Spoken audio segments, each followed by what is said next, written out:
Welcome back to Getting to the Stream, my wonderful tome readers, and indeed, Boorango. Those of you joining me today, I hope you are very much aware this is going to be a creative stream. We are making use of your prompts of the last, I think about a month, actually, and trying to turn them into a story. Though we'll be helped along just a little bit by a very special Wheel of Chaos. It's pictured here. But we'll wait a couple minutes for people to kind of trickle in. But yeah, hope everyone has been well. Hope those of you who have managed to catch the last two streams, the last 2 days, had fun. There was a lot of craziness in the one-shot, thanks to Busky's Milkman creation. Creating a lot of RP moments, yes, but they were... Val and Isaac? You know what? I guess I can. I don't spend too much time in there, so I try not to, I try only to promote in ones I'm, active in. Val and Isaac is, there's a lot going on, but I can go ahead and toss it there. There is, one downside of Discord is there's no searching for a specific, is it channel? Yeah, channel within a server. Here, self-promo is here. Yeah, there's the... Oh, yeah, it's something to do while waiting for people to trickle in. Yeah, like I was saying, I hope everyone's doing... Yes, and that is largely for, if anyone wants to use it, they do not have to prescribe specifically by the Yinglet lore. And Half Dragon's probably the most, system-neutral term for a draconic race. And let's see, as well as, let's go ahead and just zoom in on the picture without doing the full thing. I felt Eastern Dragon, so it fit the image a lot better, as well as it being easier to find than specifically kangaroo dragons. So I'm not sure exactly what copyright there might be on Yinglet specifically. It's I'm sure the term, maybe, but I'm not sure about, visuals. But the handy little, let's see, the art searcher here, I brought up this, was by Ember Eyes back in 2008. This is actually rather good. Obviously, it's not, marketing quality, but they made good use of lines and colors to, kind of insinuate fur.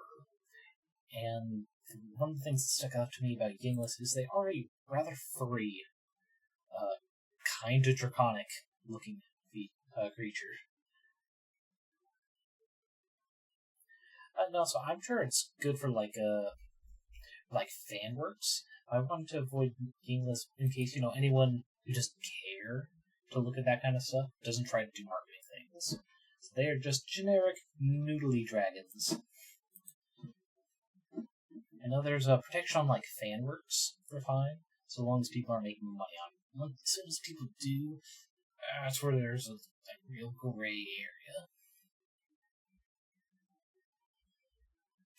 Yeah, we've got these 3 handouts where we'll actually write that story. The first stop, the adventure, the second stop, the third. But here they're mostly just so I can also just quickly move handouts to whatever section they're supposed to be in. And we're not going to go ahead and spin the wheel just yet, but we are going to go ahead and pop it up. We've got all those same prompts that you guys can see. There are 3 more, which I have on the, what's the term?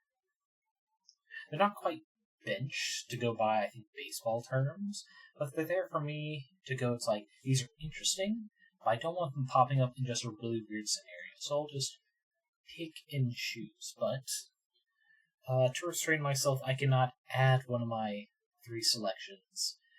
So I cannot add more than one of my selections to any specific point in the adventure.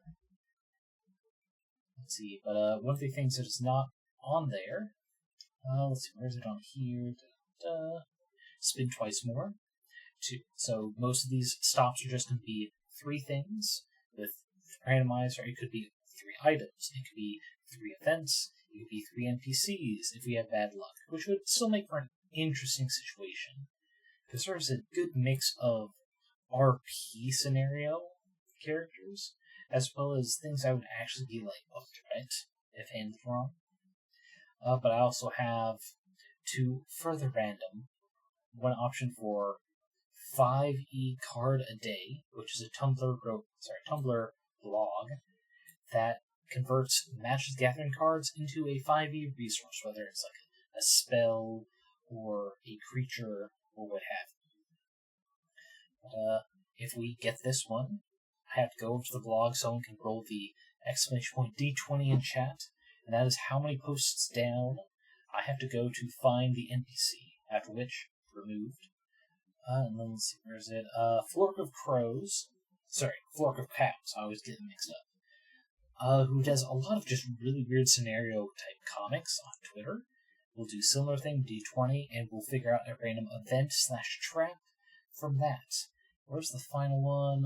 It's upside down, but Loot Tavern right here. Again, D20 roll to find out what items being added. I didn't want to do too many of those, so it didn't overwhelm the ones that are submitted. But nice little things that none of us can even predict because they're not already in there. But yeah, we're let's see, about 6 minutes in stream. Go to vamp a little bit, get some drink.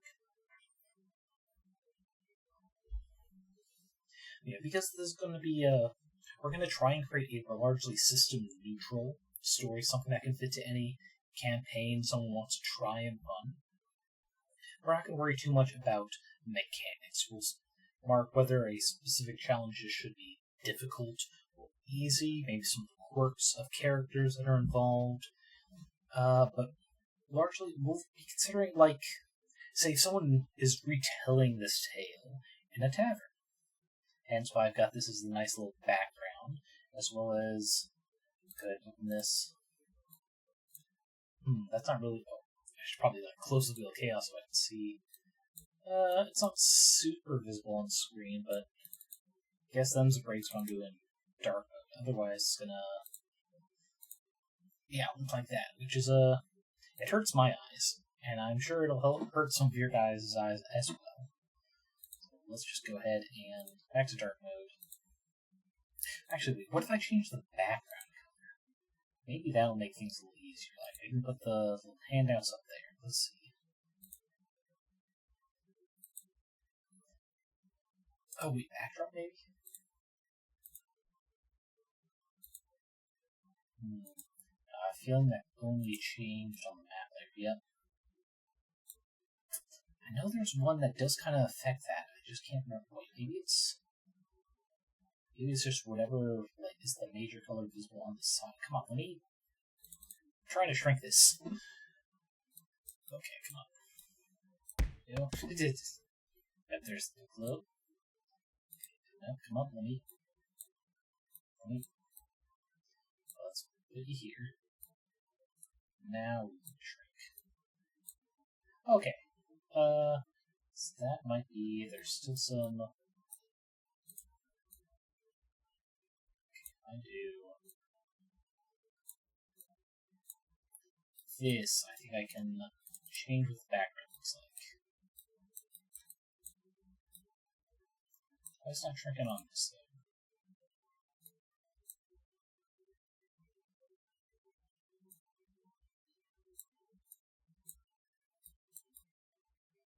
Okay, that should let us actually choose background colors, and after that we should be at a good point to start rolling and see what is going to happen with this little adventure. There we go. Nice semi-neutral blue. Hey, Epiglottal! Yep. Welcome. I appreciate the congratulations, even though you were there with me and the rest of the collaboration crew yesterday to Jackbox to actually celebrate on the day itself. That was a very fun stream. I'm very thankful you were there for it. Let's see if I remember to get this chat thing fixed. In the meantime, thank you for coming in and being a test subject. Right, I think. Yes, it's fixed. Yeah, on that note, let's go ahead and get this spun up. Oh, is my voice quiet? Let me see.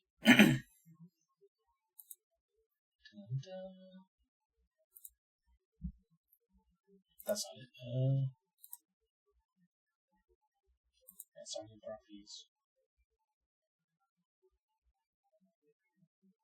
I know my mic settings got reset the other day, but I thought I had it good last night.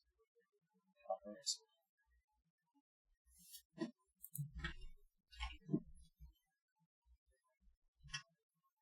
How about that? Is that any better? Yeah, that's what it is. What I usually have it set at. Otherwise, I might be just speaking up a little quieter than normal. One thing I did forget was just a little background music since I'm not doing a game. Where do I have that? Media source. Because I just did put it back on here. We'll put it on. Here we go. Picturing a Lucy England, yeah.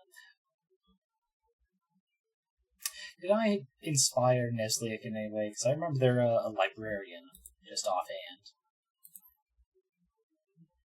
Won't be upset, but I will be a little surprised I didn't realize it till just now, literally. Absolutely not? Okay, good. Yeah, let's go ahead and get the wheel going. Probably help if I had it visible. There we go. Test audio. First one is... Oh, is actually one of our random ones. Okay, Alright, someone would like to do the exclamation point D20 to see which of these we're doing.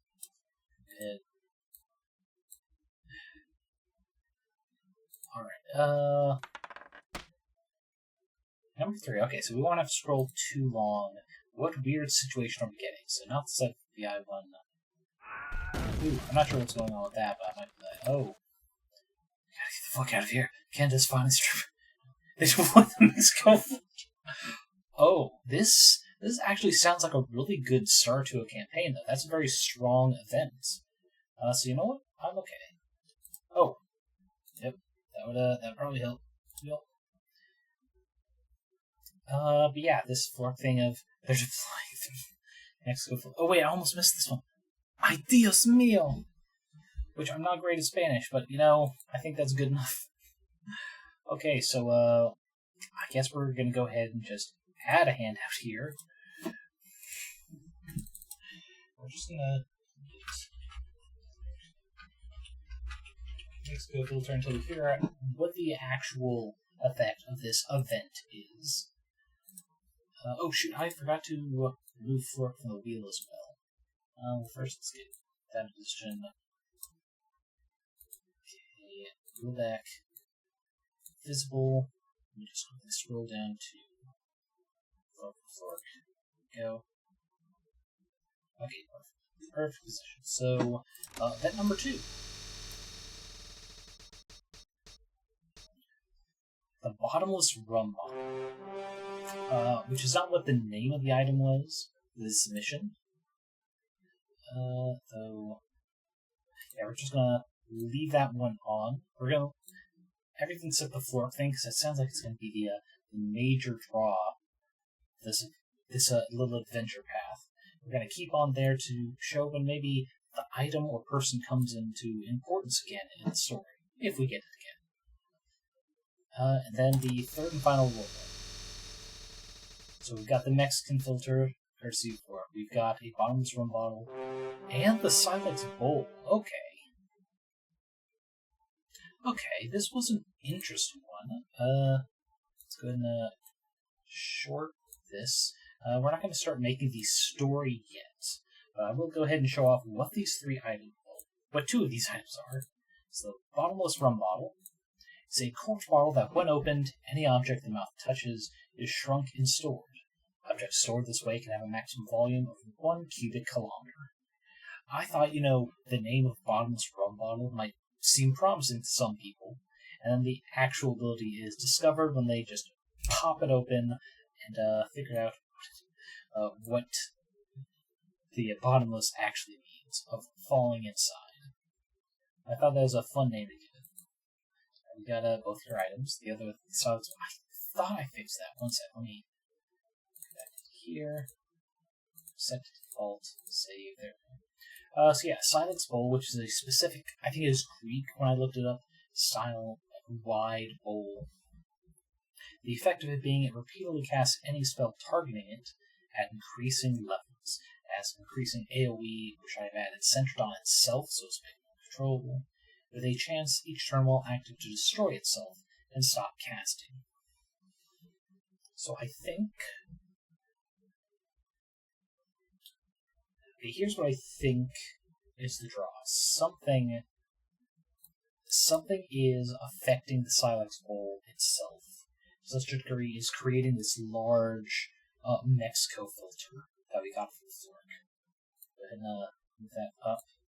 And the heroes are perhaps hearing stories of the bottomless rum bottle and going, you know what? That might fix it. Because, it's not an effect, it's not a spell, so it's not going to trigger this repeatedly casting a spell targeting it. As well as being able to store it away. So it's a lot harder for someone to actually get. Especially because the bottomless rum bottle does not specify that there's a way to retrieve things that have come into it. But that's just a starter. We'll see if the things we put to stop number 2 change that at all. But yeah, that's a very strong start. I'd like to see where this is going to go. Stop number 2. Oh, I forgot to refix it again.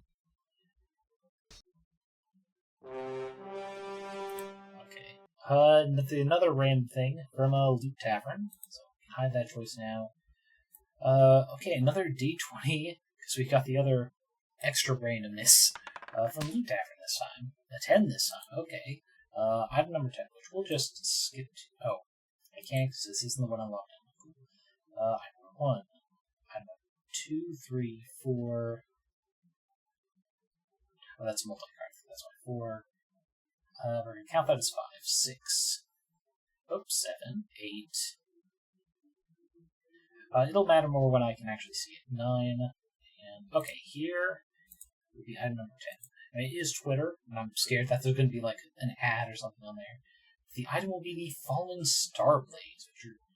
Jeez.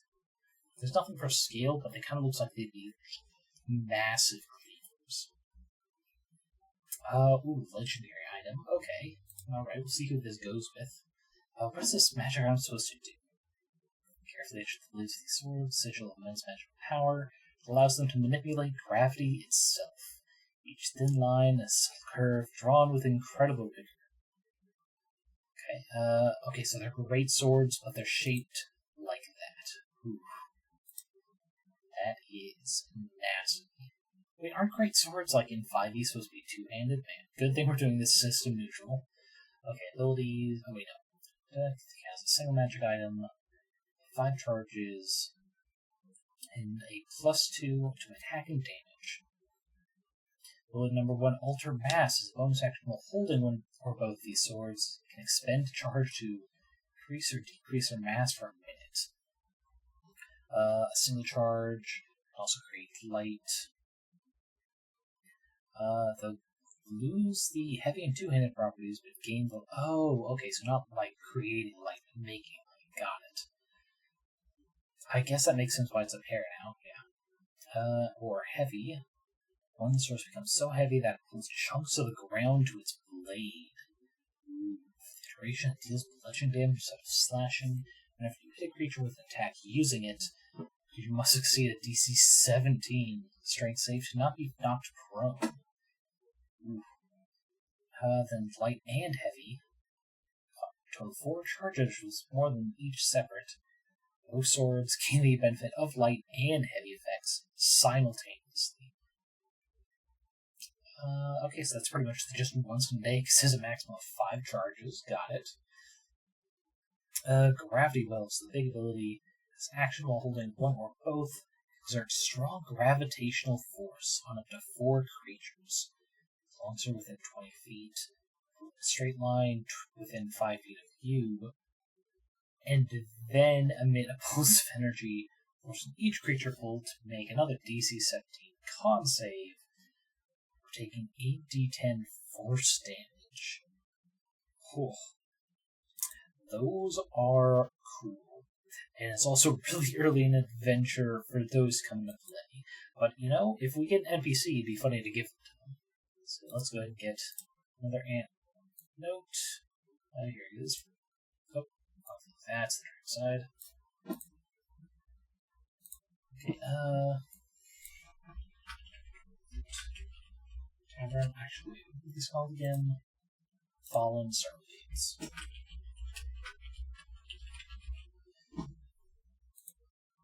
Alrighty. Well, that's two of the other random things already out of the way. I guess that's an upside. Shame that they're being pulled out so early, so we don't have something Okay, well, I guess that's all the very special treats out of the way early. A 5e card a day, NPC. So one last d20 roll, I guess. Figure out which of these it's going to be. Okay, an 8. We're going to just go by the 8th post, just because some of these are multiple. So 1, 2, 3, 4, 5, 6, 7, 8. I don't see any on here. Okay, here we go. Ooh. Okay, something from Innistrad. Curtis the Harvest Celebrant. Actually, can I get this in another tab so I can make it bigger for you guys?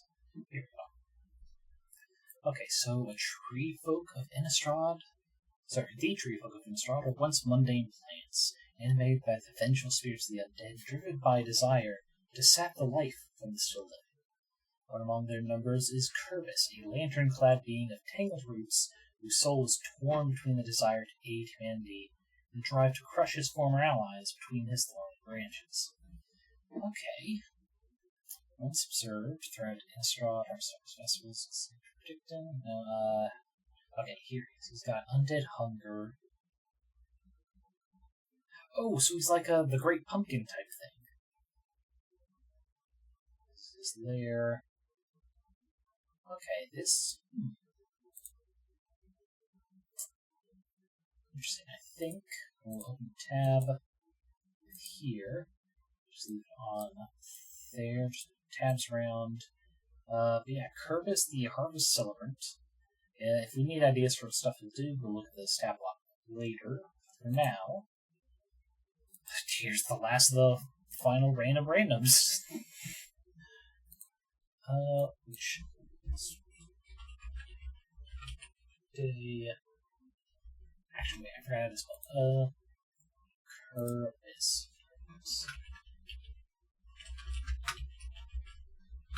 Celebrant.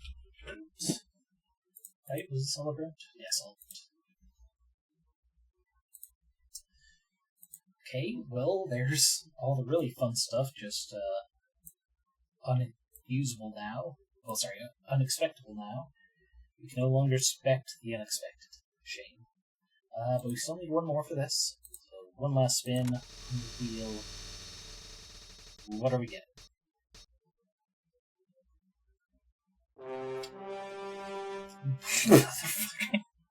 We're getting all the special stuff immediately. Cool.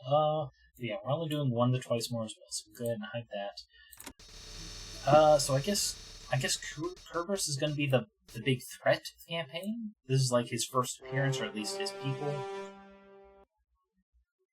Ooh. And the bottomless rum bottle is already coming back in. How do I duplicate? I think it's here. Duplicate, here we go. Okay, I believe I have to drag it from the bottom now. Here we go. Come on, let me...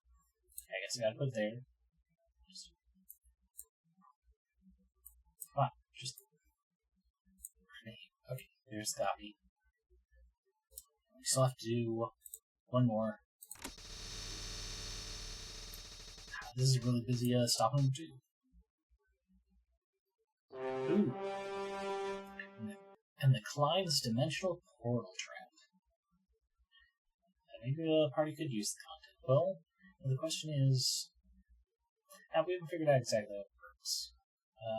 Right, Klein's Dimensional Portals, we can hide that now. We'll just go ahead and like that. Okay, where is Clan Special? That there to also make it easier to see where stock 2 is. We'll do the same with stock there. Okay. So we looked at Fallen Starblade's Curvus because I didn't do it. We got Bottom's Run Bottle. So the Klein Dimensional Portal is another thing that I named to make it a bit more interesting. So first, this is a Klein bottle. It's a shape that I think it's on a technicality by the definition. The inside and the outside are one and the same. Because this is a tube that comes out here, opens up and goes to there, which is where the liquid is. It's like, I don't quite understand it, but the description of this trap, it's a 14 Mobius strip. Yeah, I think that's one of the descriptions for it. And I thought it was a good way to make give it a little spice to another thing. I think Boorango was the one who added this. It's a trap where it is a stone wall with 2 holes or doors in it. Each hole only exists on one side of the wall. It's a portal to a mirror universe identical to the normal, except that the holes that switch sides.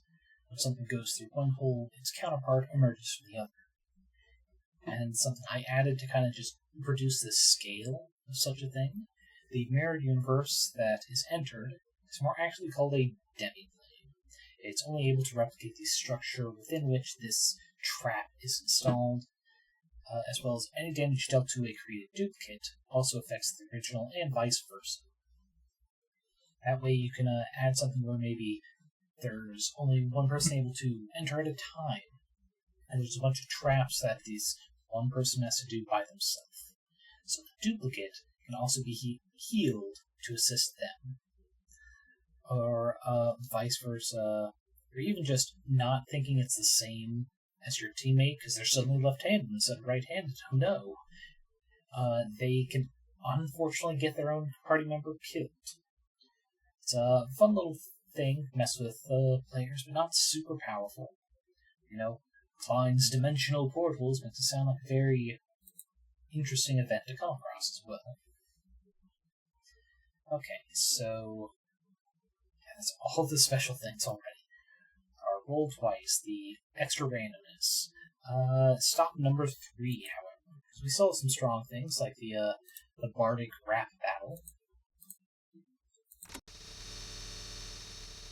Let's see what we get for event number 3. Oh, we've got Nesliak, it looks like. Okay, Nesliak down. Let's just move it up. There we go. Spin number 2. One after things have showed up. We've got our first NPC from the actual submissions, and Curio the cat.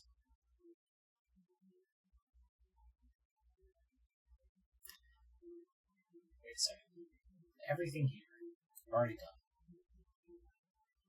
So we've gotten both your items.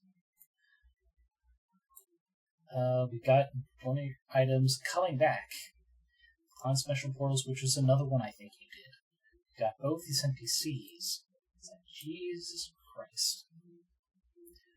Yeah, go ahead and hide the Curio the cat. This will be an interesting arrangement between those two. Because they don't seem the types that are gonna get along very well.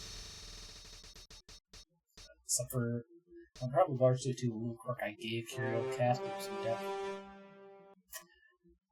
Okay. Okay, and they are both part of the Bardic Poetry Rap Battle. I see. Okay, let's go ahead, reduce that. We're gonna toss another handout here, just gonna give the space there.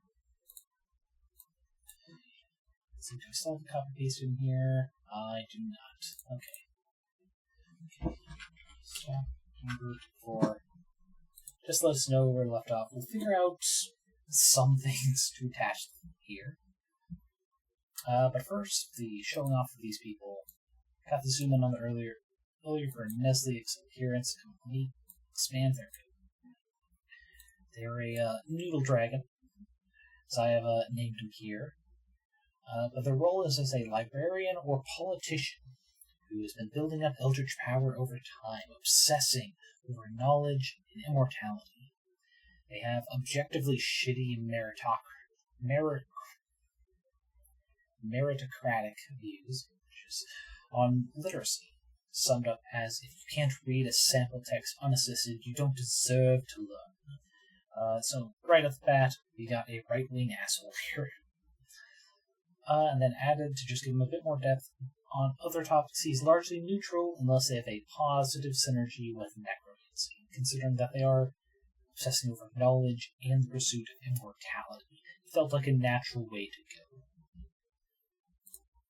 go. Meanwhile, Curio the cat, because I don't have an image just on hand that fits him, just one for a regular cat picture I have on hand, described him as an untouchable construct, some sort of form of animated hard light, that appears to be a cat with a three-lobed disc instead of hind legs. What was described as kind of like a UFO. Then to expand why they are untouchable, undefeatable, is that they are just as unable to touch things as they are to be touched, hence why they can't be killed. But also why they engage in others with word puzzles, tongue twisters, riddles. They wish to interact with people. And the only way to really draw attention, hey, it's a talking cat. They speak in riddles, they give riddles. They're there for a laugh. And finally, the Bardic Poetry Battle, which, as it says, there's a verbal battle between skalds, referred to by some nearby bystanders as poetry that raps you. No thank you, but I do appreciate it, Boorango. Okay, we have a strong start, a kind of confusing next step, and then the third. We still have enough for, let's see, 2, 3, 4, 5, 6, 7, 8. We have 8, but I think I'm going to be using one of these to start.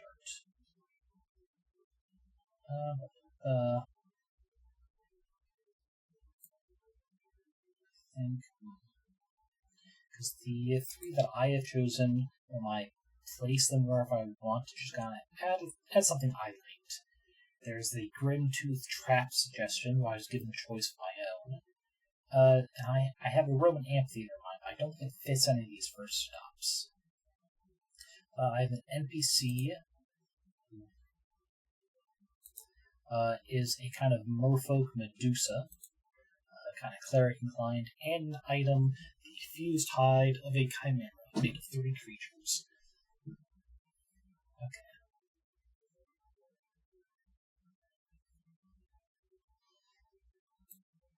I think we're going to go with the Kerbis kind of like sweeps in, meets the party. They're going to end up being the big BDG kind of role. So we're going to have Mirena. Come on. Because she, like I said, she has a bit of a cleric-type role. It could be she meets the party to help save them, or at least the townsfolk, from this massive attack. Let's see. I don't use either of the others, though. Chimera Hide might be good to make it perhaps the prize of the Bardic Poetry Battle. It could be something that, with the abilities I gave it, it could be something that Mesliak is looking for. Something to help in their pursuit of immortality, perhaps. Imperial Cast, maybe just like the Peanut Gallery, just making unwanted comments. That's also a good way for a party to kind of find out about this prize that they could also make use of. So, we'll go ahead and toss that in there. We'll put under Poetry Battle there as kind of note that they're tied together. We're keeping the amphitheater, but I think before we go further, let's try and figure out what this Mexico filter kind of thing is going to be. So first, just bring this back up. It could be the event is this random NPC coming to the town, perhaps a boy cried wolf scenario where a lot of people just don't believe them, and saying that something's okay. So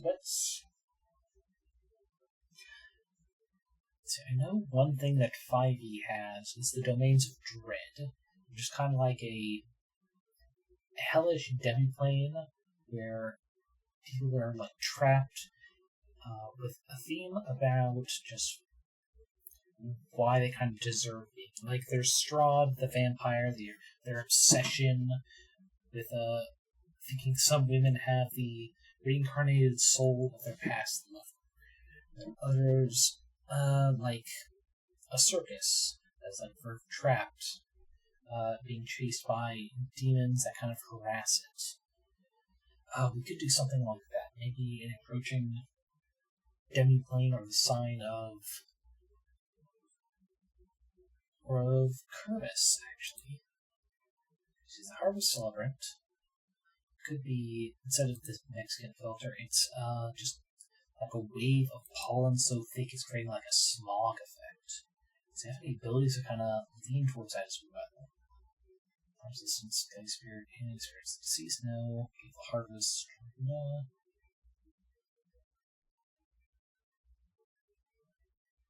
Let's go to a different ability. Let's see. This turn. Stories must succeed. Wisdom will be frightened.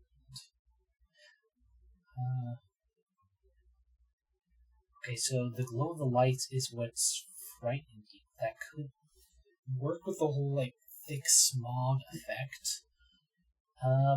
Let's see. What the fuck does a harvest die get used for? Blind Vines?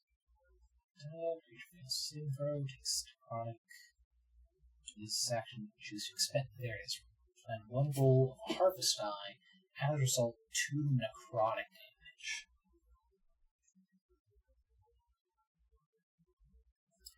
Okay, so the initial event is not a damaging one. It is just kind of like foretelling of him and his forces coming through. I see we'll get Spirits of Deceased. That also kind of ties into why Nesliak is in the area. The whole necromantic synergy coming back from the dead. That would at least interest this researcher slash politician. And spells kind of speak out. Fog Cloud, yeah, that works with it, as well as Fairy Fire. We could also say that the lights, just like a little flavor effect, are revealing the spirits that it can then use for Geist Spirit. Okay. Yeah, I think we got something for stop number 1. Okay, so we've got a 1 second, move the mic real quick. There we go. Now it'll stay near me while I'm doing some typing. Okay, so Traveler goes into the exhausted but frantic, barely coherent warnings of a coming light.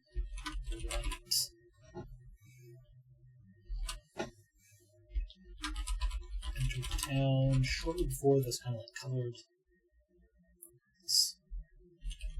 hollow thick haze. Oh, forgot to put a 4 there.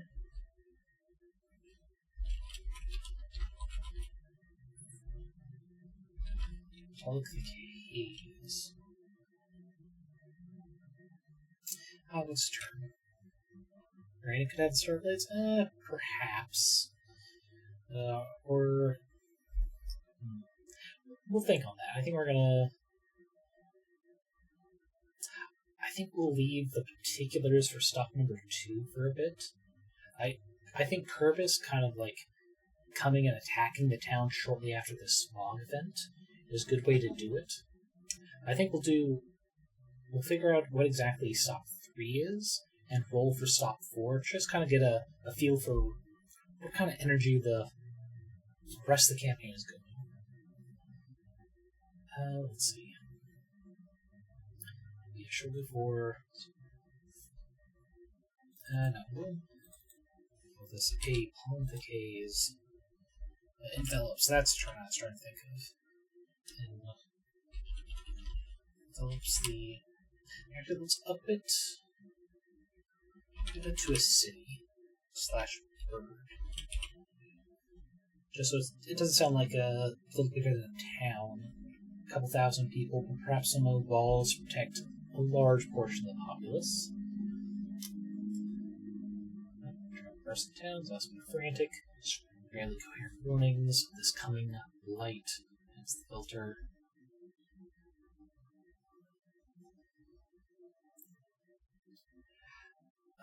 Potentially. It'd probably be closer to a one-shot. Or at least a couple one-shots. But that would be in the future to determine. We're just going for like a loose plot for the moment. Because, I mean, look at the time. We're already like 45 minutes in. So I won't have enough time to get the big mechanics necessary for it. Let's see.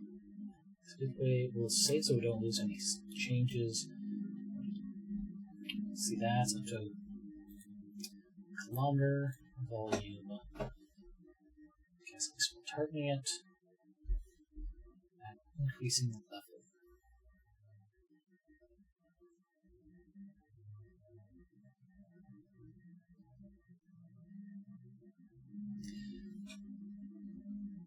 Actually, I think I've changed how bottomless rung models come. I think perhaps Curbs is coming into this small city specifically for that. So let's see. So why would Salix goal?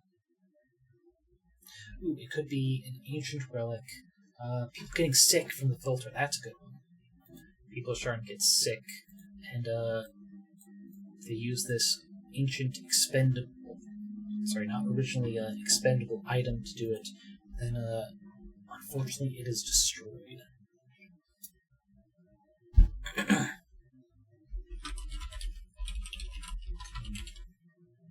No, not in the coming. Over the fallen. That's the crap.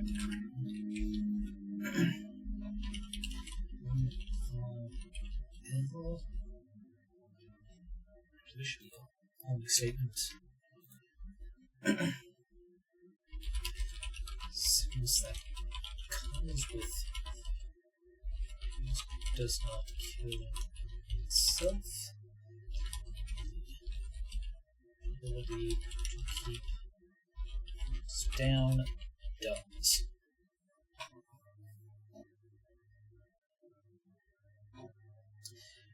Let's see who's. I don't think this is a correct term, but we're gonna say mayor of the city. I can't remember if it's gotta be like bigger than city for mayor. We're just gonna say that. Mayor desire to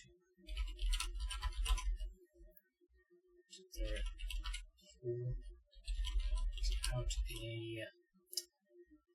what's the term? Legendary artifact. That's it.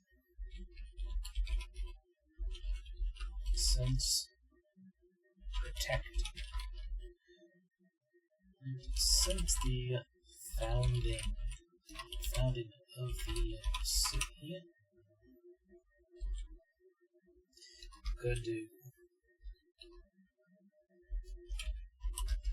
So let's bold. We're gonna make this bold so it's a little easier to find later. Underlined.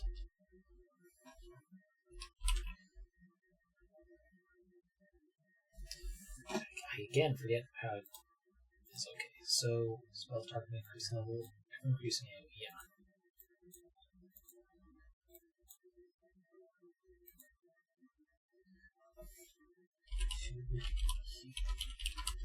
In yes. Oh. God, I gotta change my settings for scroll. It is just way too much scroll at once. Okay.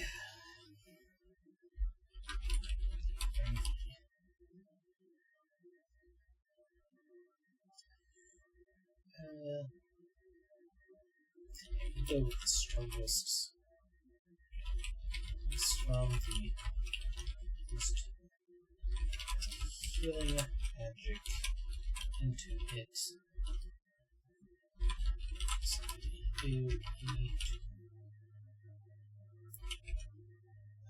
expand enough to convert the city in the process, causing it to the suffering. These are all healed if still weak. But wrong week, that's like days of the week. There we go, we've got the big thing, this big protective item destroyed, but the threat is gone, at least. But also drawing the attention of Kerbis himself. Right? Yeah.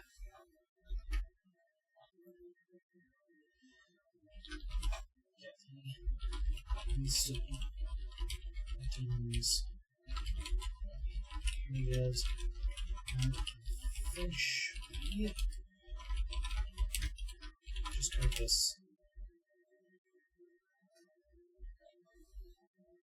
That's good, actually.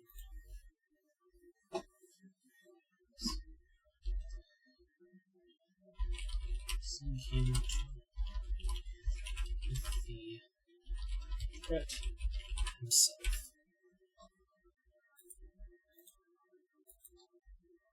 Just threatens. Oh, Misspelled Priests. And Inability. Got an X-ray in there. That is a good start. So, Traveler comes to the town, tries to give warning, no one is... Oh, I forgot to put that.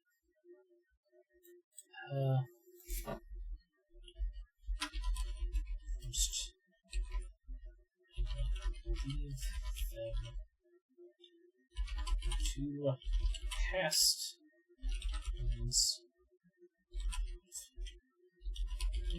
cold.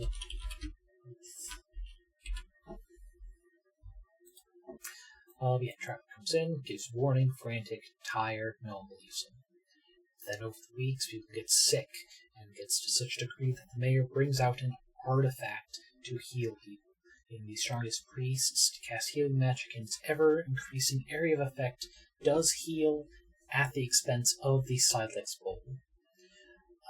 While nearby areas are still suffering and the people are weak, Kerbis manages to hear about this event and comes to deal with it himself. Actually, I should leave that right here, so it's easy to get again. Very quick for stop number 2, we are going to just thought points. This going to take revenge / seeking other protected or hidden artifacts.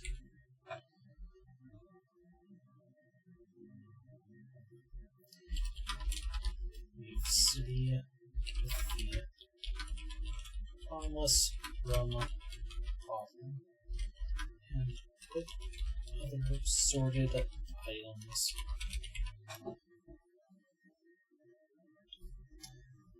Let's see, we also had Starblades in there.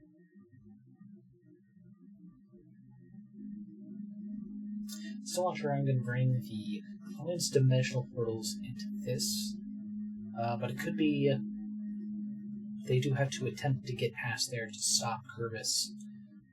But we will figure out that later. Reyna. We go full name here, but the other opponents will just do Morena. Eric is the party who try but fails to stop Kerbis.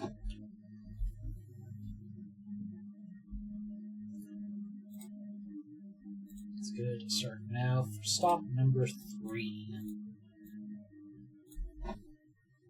I'm still liking the idea of the fused chimera hide being the prize of a bardic Killer. Poetry. We'll make this contest, actually. I'll make this first one not quite that big.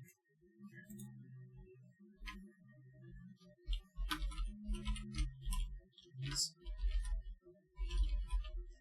chimeric. And, to make that fit a little bit more, I think we can. Where's Sam?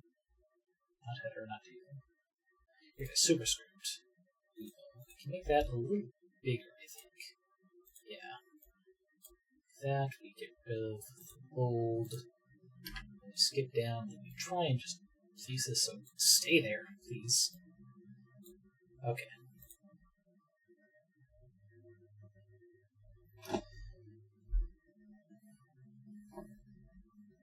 Big tail love fail.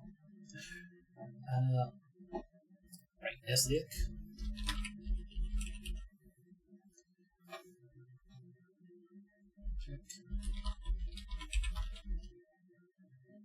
Researcher was working. Immortality out glitchdom. At least let players know he is not a full-on evil pursuing wizard. Interested in the Eric Hyde research, which actually gives us 2 possible options for the party.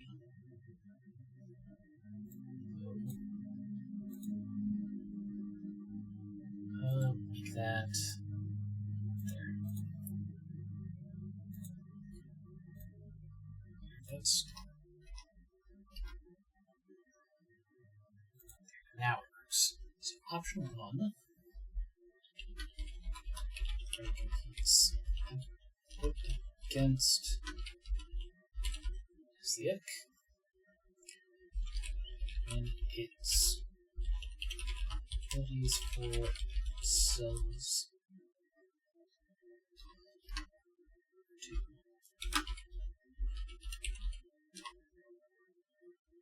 Slick hires party to win on his behalf.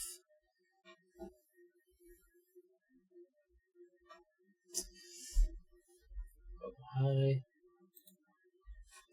It's here. Hire party on his behalf. Is there a potential third option that might be? So save to make sure we got this. Yeah, going against him because he is kind of off-putting, as you put it. He's a meritocratic thinker, especially when it comes to reading and literacy skills.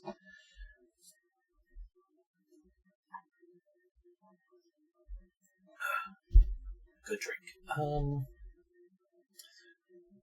Or perhaps the party can prove that they're good enough and they don't have to try helping.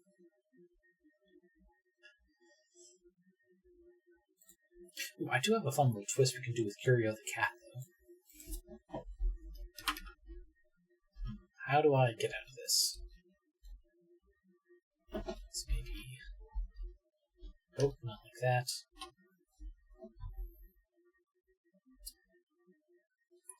What if I skip down?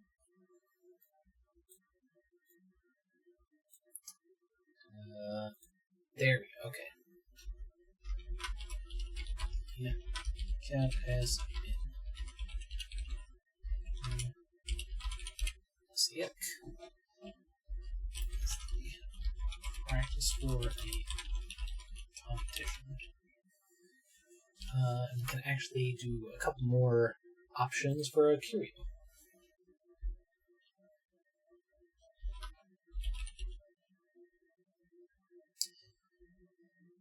Curio is a secret judge.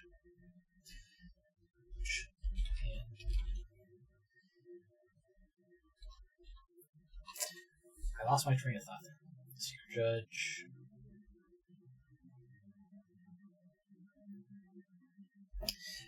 Good. Can be bribed. and he's equal, not an equal, but we'll go back then, with equal energy. That's one way to get the party to side with him over Nesliak.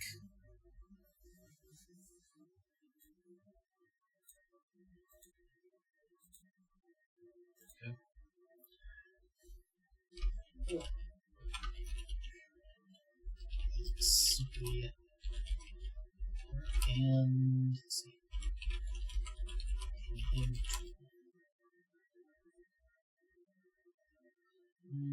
Find another victim. How about that?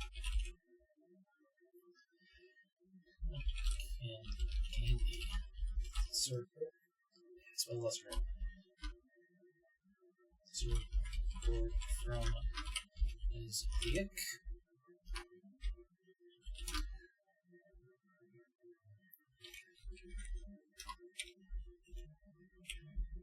Can be convinced to assist Nesliak with critiques.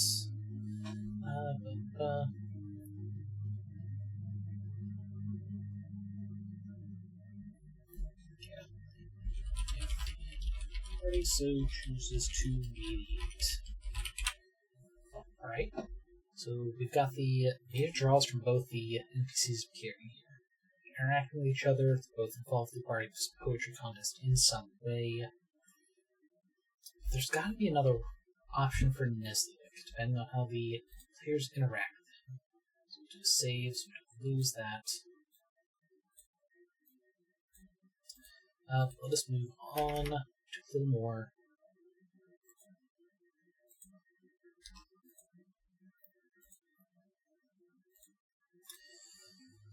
Let's see. Actually, let's go ahead and bring up Khmer Hide, because I didn't actually show this off earlier. It's one of the ones I choose to add. It is a leather hide cloak, rare quality for the systems that matters, and it cannot be worn with armor. It's pretty much just a leather cloak. It is the naturally mixed hides of the Chimera which grant the wearer not just an improved defense, but also allows them to borrow an aspect of the original Chimera's power and wrap tightly around your... I don't know what I was supposed to do with that. Yourself, perhaps? I think that's supposed to be yourself.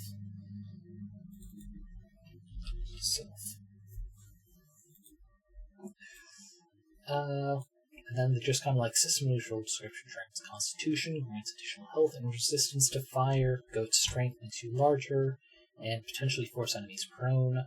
While lion's leadership allows you to hit enemies easier, as long as your friends are nearby. Nothing huge. But gives a good reason for why Nesliak is interested in it. Will last for a minute, only one day. So it's not super useful for the eventual Curvis fight, but it has its uses.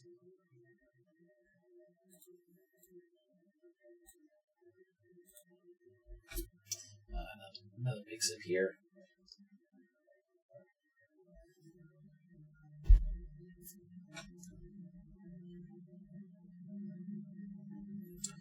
And it's just a poetry battle. You know, it's the prize.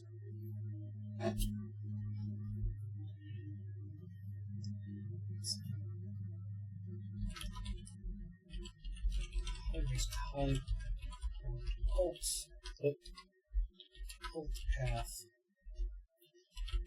Players can attempt to steal the hide.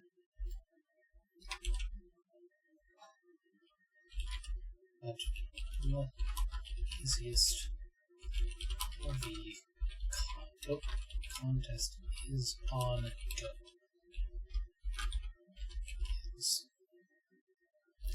Hung up on display behind the judge's table.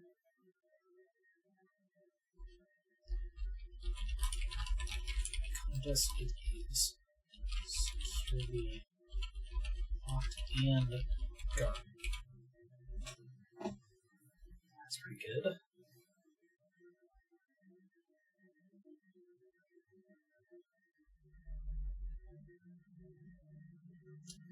What else? What else for Nesliak? What if the party just discourages Nesliak from what's this? Yeah. If the party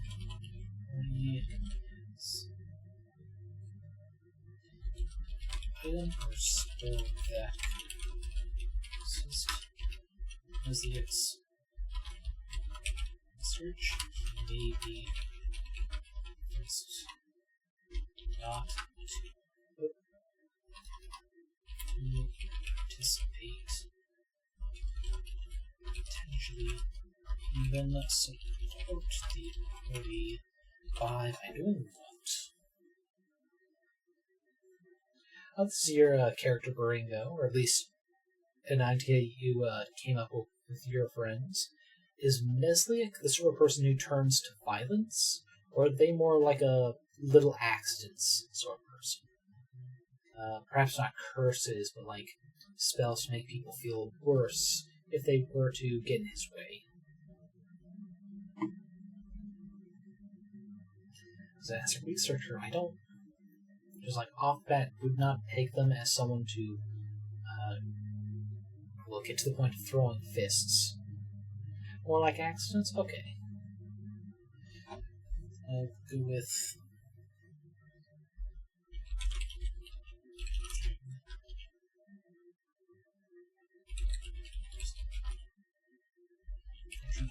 fuck accidents on the contest.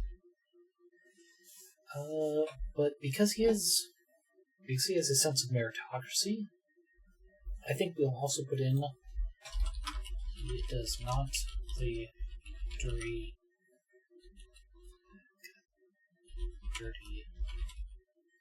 God, I keep trying to spell both the words at the same time. It's not play dirty during contest. Has his pride and values. God, what is... He winds up dying horribly due to a mix of enemies and incompetence. Very fair.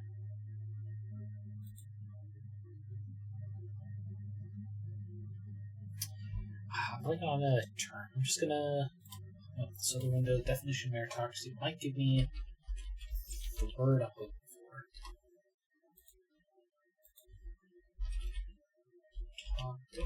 Meritocracy. Okay, so definition of meritocracy. Elite group of people whose progress is based on ability and talent. System in which persons are reported and advanced. Should I? Okay. Okay. Pride and values. Proven talent. Underhanded tactics.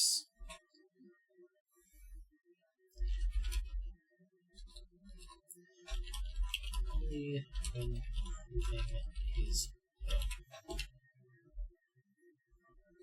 Stabbed in the eye by another librarian, and later falls off through a roof, winds up losing his other eye and getting seriously infected. That is no joke.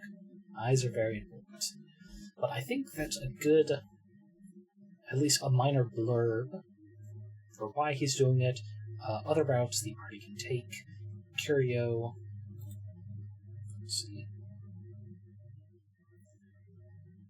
We'll say, just to kind of add on to more that we don't have in the actual handout for him. See, personality is like a child.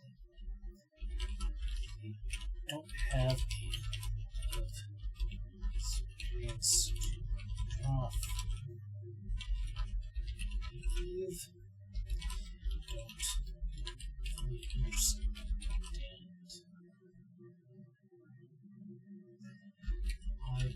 You can feel so strongly from print and dreams. It's not an insult, it's not saying he is a child. There are certainly some adults who don't quite get when a joke is being made. I'll go ahead and that for spacing. I think those two are fine like this. And we don't need to give actual specifics on the poetry contest, because depending on the group, it could just be a skill roll, it could be a full RP scenario, it could be a mix. But I think that's really good for stop 3.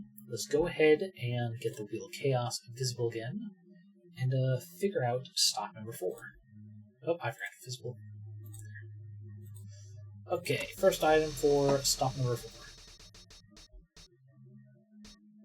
Ooh, we've got one of the traps. Page Turner book. So I'm just gonna drag them real quick. Actually, I should also get that. I think number 5 conclusions climax.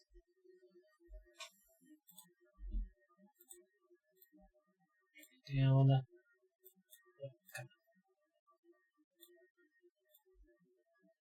There we go, just so we don't lose track of everything. Because we're not going to use everything that got submitted. This gives a good amount of the variety. The silence bowl is coming back. Okay. Perhaps it is something that can be fixed then. Silence bowl, here we go. I'll have to open it to duplicate. There it is. Oh, wait, I'll leave this open. Go. Okay, now fully hide that choice spin. Ooh, Gerda the Knitter. Okay. Let's go ahead and hide this for a bit, and let's see. So Gerda the Knitter, one of the NPCs I really enjoyed from the submissions. I mean, just look at that face. That looks like someone's grandma. Gerda is a kindly old grandmother who makes a modest supplemental income, knitting woolen clothes for money. Unfortunately, she is completely colorblind, and there are a few sets of very comfortable clothes she has made that nobody ever buys or wears because of it. If you order garments from her, she will do remarkably precise work, even with a little magic to make the clothes mend and clean themselves. Just keep an eye on her skeins of yarn. She can tell thread thicknesses apart, but not colors. She also bakes exquisite oat cookies, which she offers to guests. We'll love this NPC. Very fun. Okay.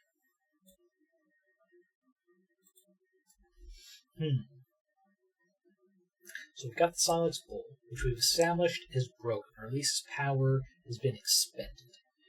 And Gerda is the one who knows how to repair it.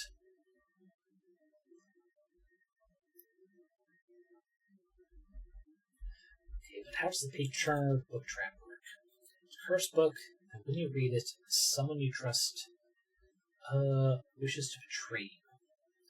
And mechanically, I've kind of added GM notes just so it's separate.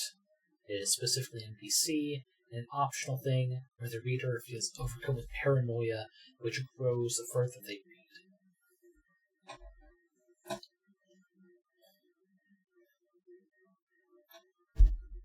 Alright, how about...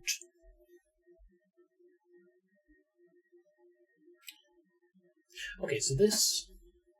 I mean, going off the, here's... the Curvis and the Harvest Celebrant. How about this isn't the first time they have become a threat? They're recurring, though perhaps decades at a time. They go to old Gerda, one of the older folks who did manage to survive the haze, for information.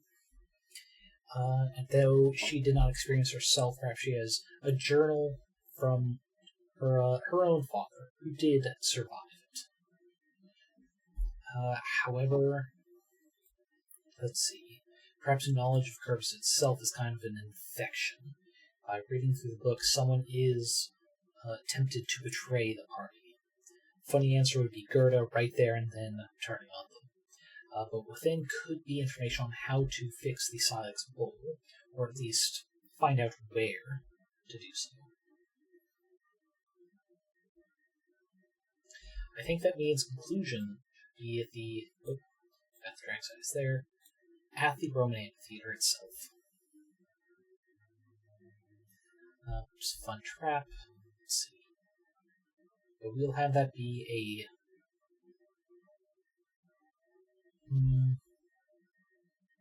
We'll count them as the same encounter, because this will be like an RP thing. The actual like go out and do will be at this amphitheater. Okay, so we've got why Gerda, we've got why the page turn trap, why the silence bowl. So the Roman amphitheater and the Gruntooth traps. It's not a super big one, but it's very showy. I liked it for that. Can I? Come on, it's right there. Okay. First, we're going to start with the zoom in on this. Not much of a zoom in. But it's like Roman amphitheaters, have big walls. There's stairs up to a statue of a like Atlas or a similar figure, something on his back. But as we can see in this cutaway, there's also a platform, a balancing act, where presumably someone steps here, that pole goes up, and it does something, which is exactly what it is. Designed by Betty Kopf, it's pretty much a large, pure, solid gold sphere that, when the trap activates, it will go tumbling down the steps and into, presumably, an alley. Sorry, not alley, a hallway. Which then chase the, whatever players or invaders are going there. Instead of this, we can have the location of an item needed to fix the Sylvex bowl. Perhaps at the top there is a fountain. A fountain full of liquid that is necessary for the repair. There can still be a figure. It can perhaps even be multiple figures holding this giant sphere. Let's see, is there anything on the image of the side of this bowl we can use? Now it's just people, and it looks like wheels over here, maybe some farming implements. So that's not going to help for inspiration. But it's a simple trap.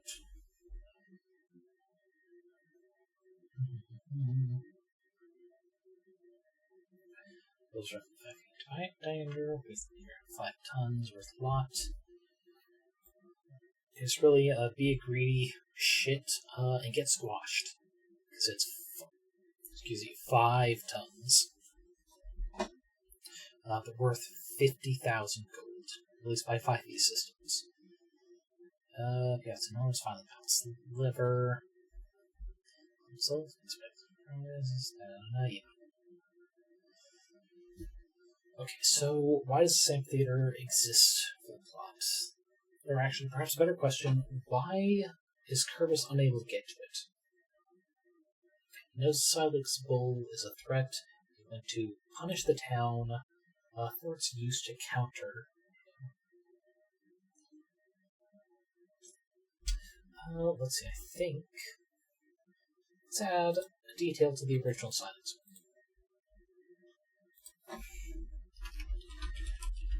Using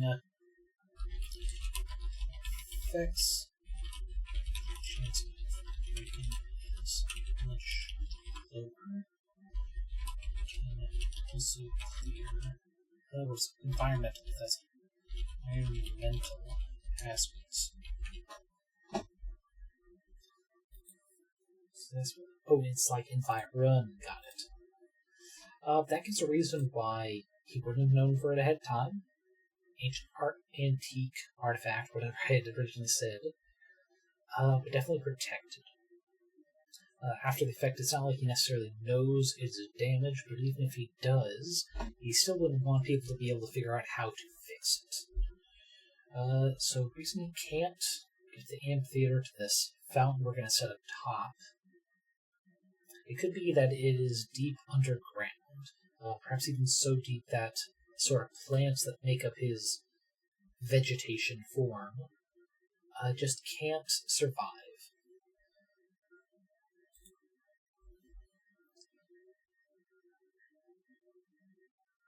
Okay, so deep buried cave. What sort of fairies are in caves? I know there are knackers and kobolds. Kobolds being German term for like mining spirits, usually like people. So, in D&D, especially, they have been turned into small little lizard men, short of stature, and rather chaotic but creative in nature. We don't want to use them. I think we'll kind of go for like a Legend of Zelda inspired type of fountain, like fairies. Though perhaps maybe pixies instead. Let me look up what is the distinction that 5e makes for pixies versus fairies. Pixie. Alright, so pixie, this is the monster manual. They definitely look more like nature aligned. Let's see. Visibility. How about fairy? Really? There's no monster stat block just called fairy, huh? Okay, okay, how about, let's see, go through filter here, Fae, there, Fae, and look at the low challenge rating options. They're boggled, which definitely look kinda goblinoid. Oil puddles, ooh, actually, oil, yes. Yes, oil. It's a smooth rift.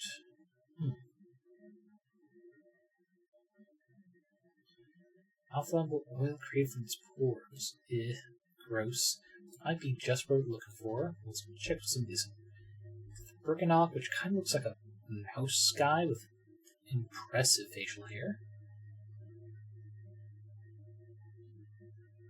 What is this from? Probably on the Witchlight? Yeah, well. Yeah, I really need to find a used copy of that so I don't have to pay for a new one.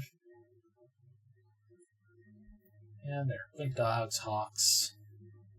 Oh, there's a sprite. There's also a sprite. Those definitely look more like fairy than a pixie does. The difference is they still have invisibility, but they have heart sight. Magical knows creatures' current emotional state.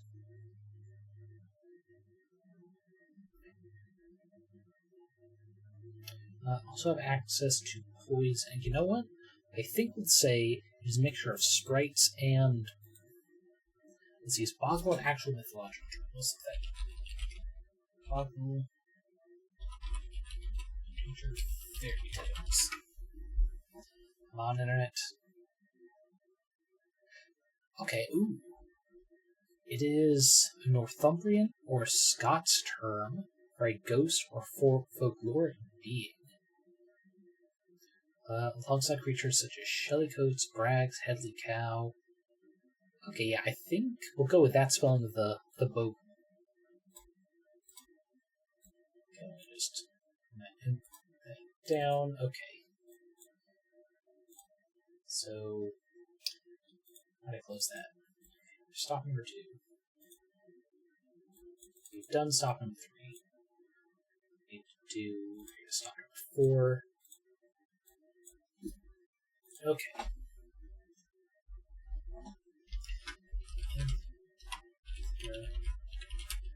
To fix the sort we comes to the survival.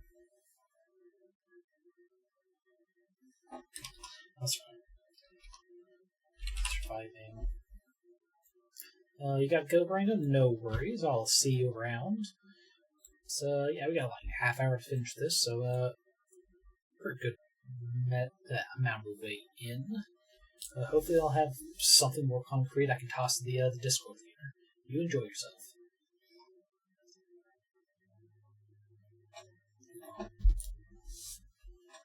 Okay, so... what's a term for someone who's lived to be 100?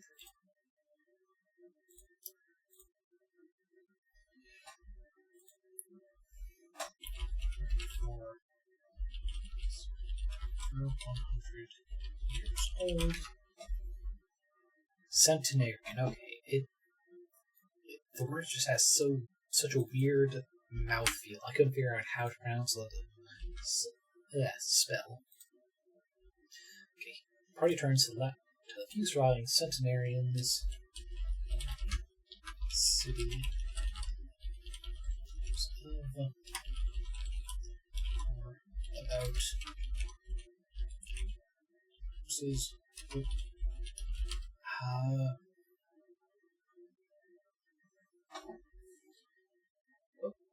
did I leave that in? Centenarians, city and host. Previous phrase amongst the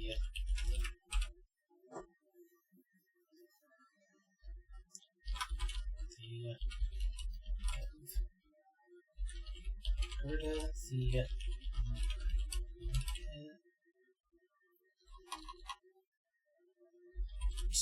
to anything that still have authors, journals, there it is. Describe the event somewhere in her. Let's see. I will just say somewhere in her home.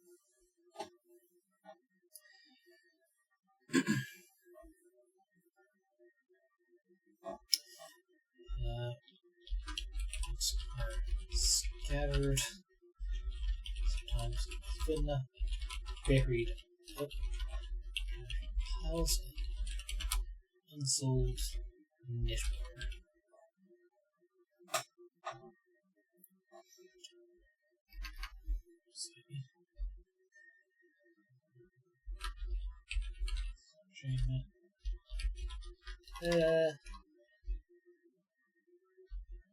Say mid to high challenge. Actually, before I forget, we should actually put the difficulty of the Bardic contest as well.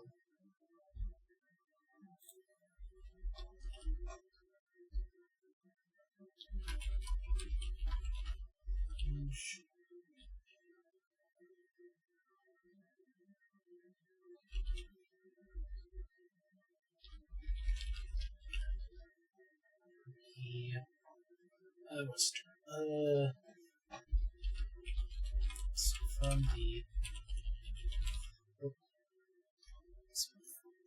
NPCs. Just not there.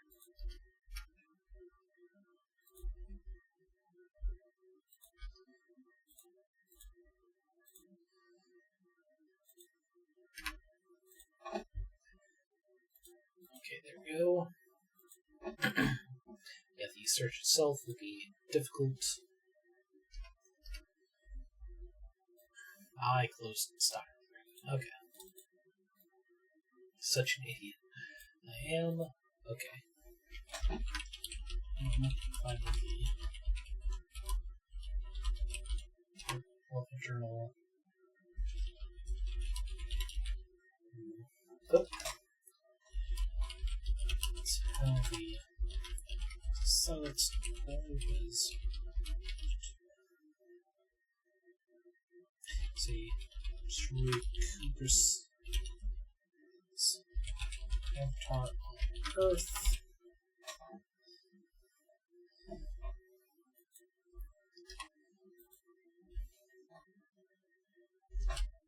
And tell the myth that described its creation. Okay, from let's see.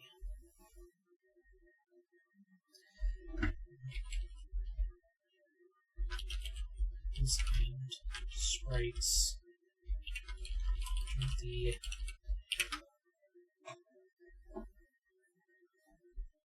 yeah.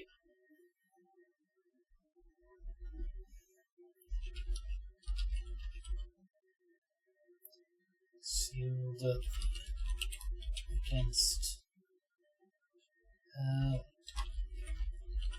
covering in the the capital F fountain of the X framework.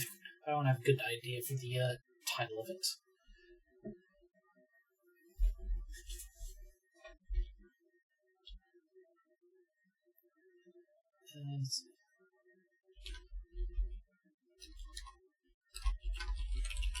This points to the long. Not a band. What's the term when it's when the mine has gone empty? What's that called? I gotta look that up.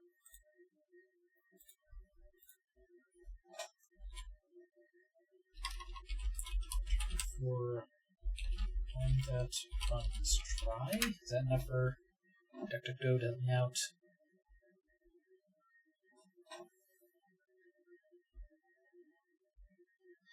How about that shuts down?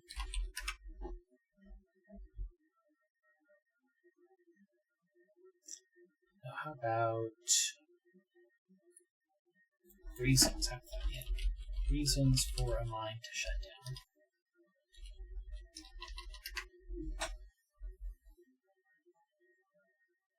God, I'm getting so much current event stuff about them shutting down.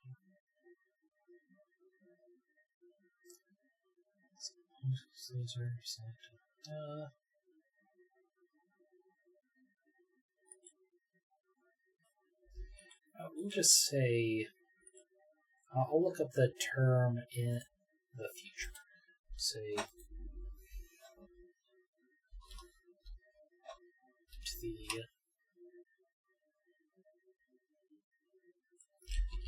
use coal mines that nonsense tried. Actually, no, not coal. Iron. It's long since dried up.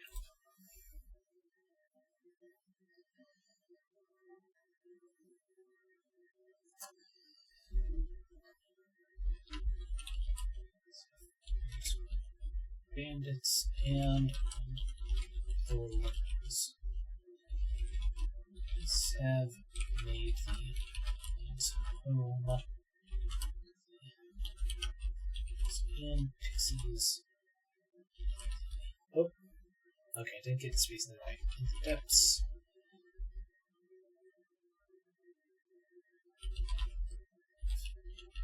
Happily survived.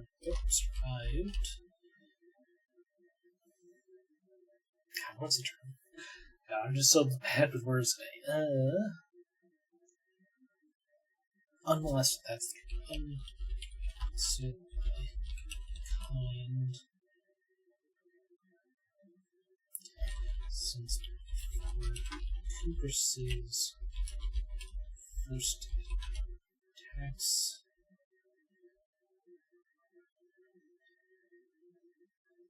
It's a 3.4 centuries ago. Let's get spelled. Keeping the 1G Bogles. That seems to be how the Scots prefer them.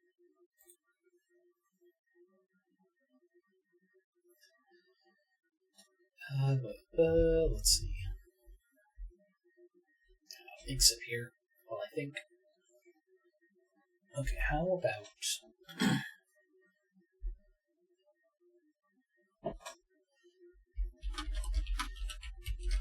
in this is to as much as they can. They just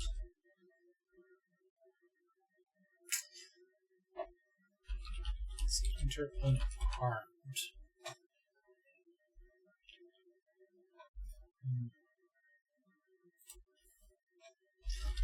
The amphi unharmed.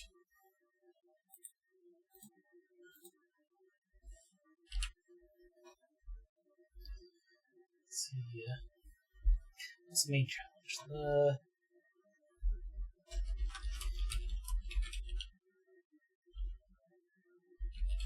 change this to Boorango at once for risk cut being trapped by the one holder of gold.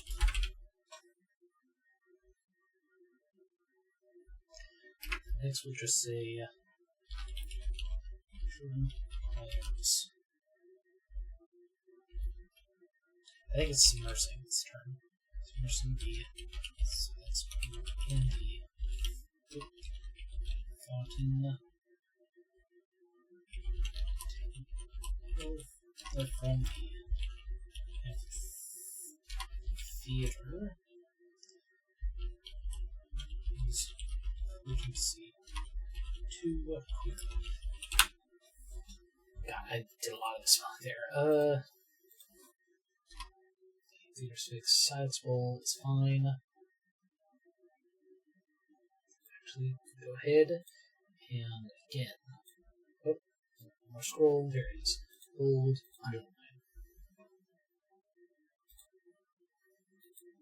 Oh, theater spelled correctly. There we go. Stop number 4. Okay, we have 4 items left. And 2. Sorry, we have 3 items left. And I'm going to say.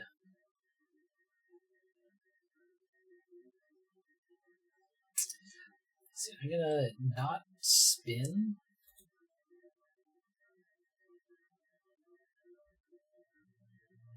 Yeah, I'm not gonna spin for this.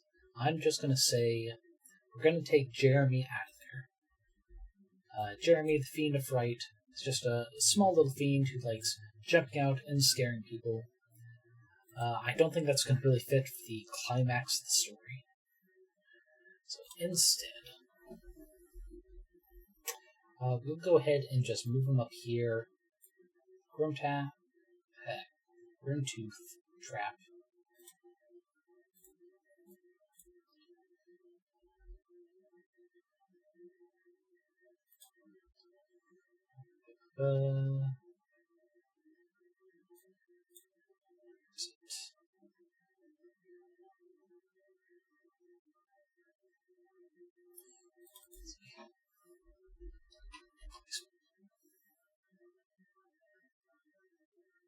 Yeah, we're gonna say Grease Bandits. Oh, Beasts. Bandits, Beasts, and on lower levels. Jeremy the Fiend of Fright have made the Mind Zone. Those pixies in the depths have happily survived unmolested by mankind since before Groos's first attack, more than 3 centuries before. They have to bring the Silence Bowl to the sanctuary. They can't bring the oil back up or it won't work. Okay, which leaves 2 items for the climax. The legendary flask of milk, which we are going to say is the prize for defeating Koopas, for some reason. As well as the Holy Wand of Tela Vishon. As we can see, it is a very fancy-looking wand, unlike most things in typical fantasy campaigns. The wonderful wizard Toshiba. But yeah. There was no description for this one when it's submitted. It's pretty much just see what you make of it. I'm sad it did not appear earlier, because freaking all the other randomizer things came up.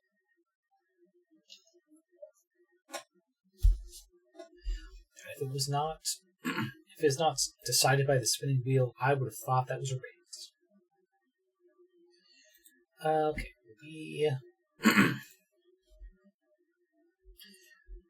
so I think once again closed handout for the conclusion.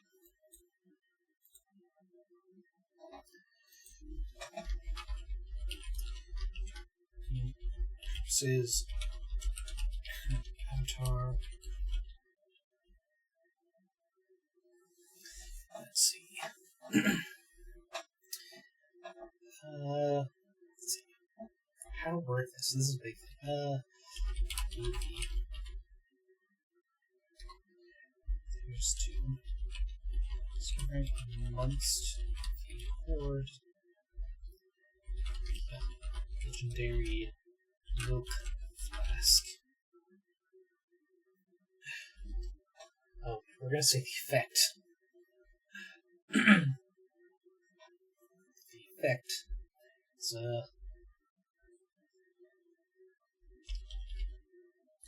spelled on this. So there's a container of oat milk, because he is made of vegetation. To what should legendary level up to?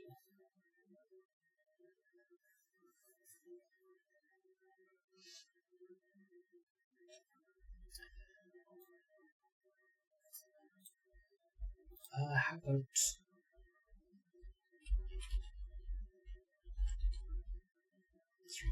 any rare to? This is another case of how to word it. So we are trying to say somewhat system neutral, so anyone can adapt it to another system if they want to mess around with this kind of chaotic plot. Say, strength any warrior. Drink it with every meal. Limit 2 gallons per day.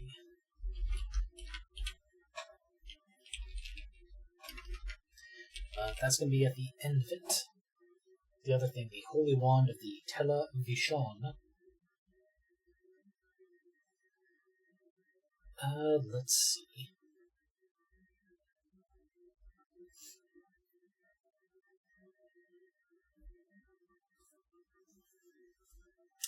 How about this force is a force of cult worship.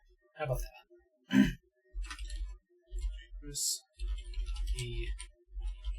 of cult worship. If you magically find cultists, cultist himself uses the Holy Wand of the Tela Vishon. the artifacts of the G-Town's rated points.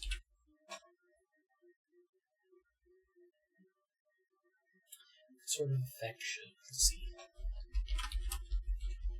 One's ability to expose that command and control.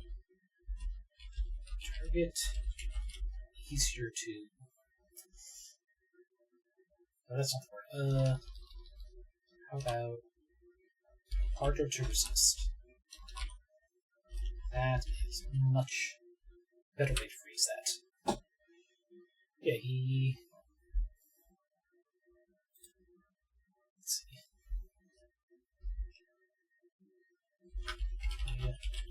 Make this last for Kubris. Final fight.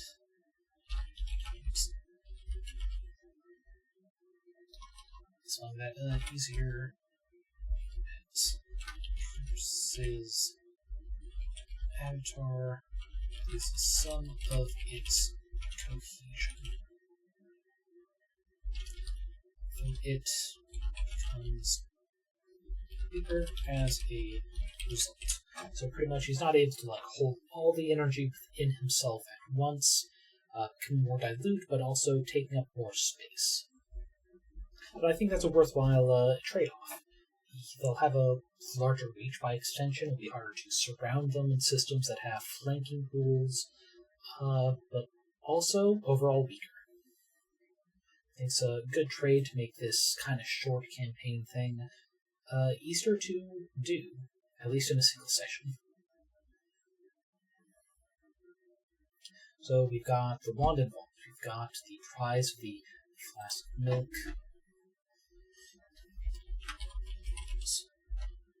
being used to beat up the cultists, but in the aftermath have fled and lost its buffing effects.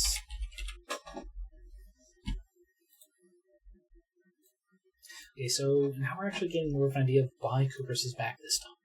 Because we brought in cults, brought in the cult worship specifically, and wielding this holy wand to help assist in their power. As well as all these smaller ones, why they feel comfortable actually openly supporting, because they've got the legendary, which I actually misspelled, I've got the I to make it a pun, a milk pun.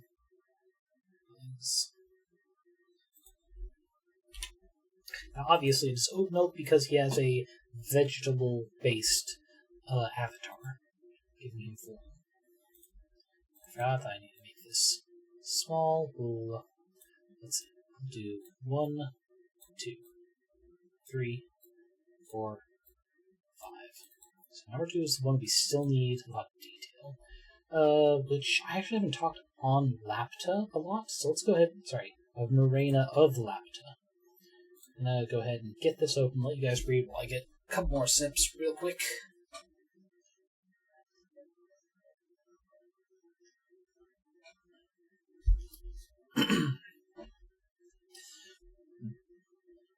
Excuse me. Morena of the Lapta is a trans Medusa, a portmanteau between merfolk and Medusa, who has ribbon eels instead of snake hair.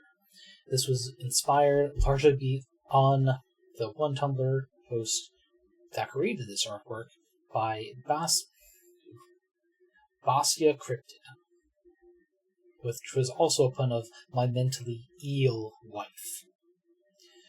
I kind of took some inspiration on not the etymology of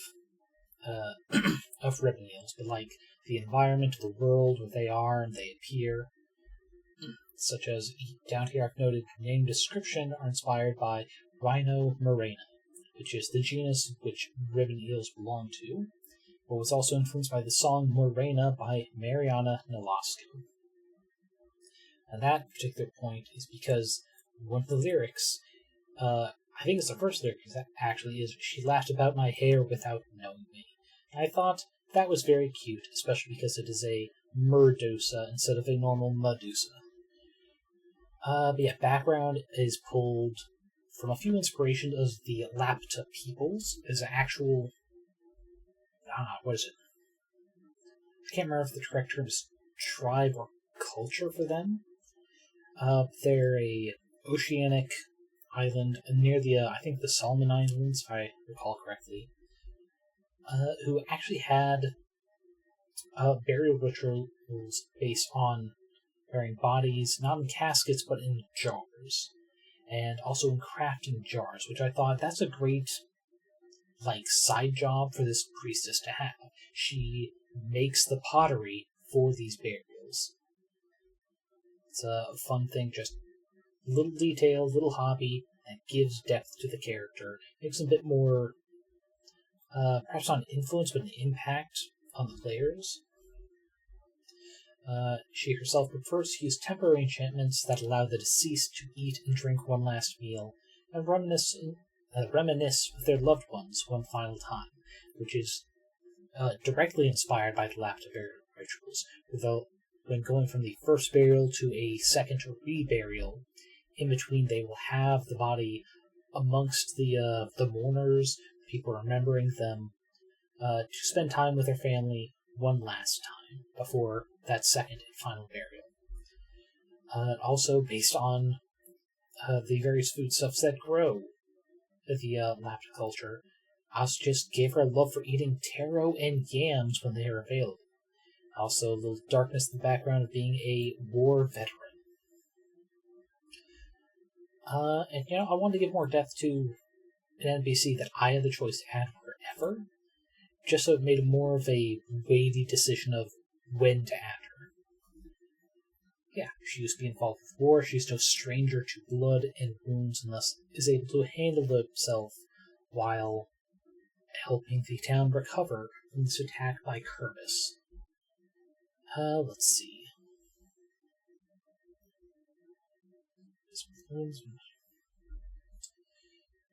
Yeah, I think we're just going to keep her as she's involved, she brings them in. One of the other things we need to do, we still need to use the Star Blades as well. Which I think we're just going to, before I forget, just put the URL so I don't have to go look for them later. We're going to do that for all these actions. There's the Star Blades, where this. We're just going to do this specific stat block. Because the lore that was made by a 5e card today on Tumblr is actually not important. Not for our purposes. Filter.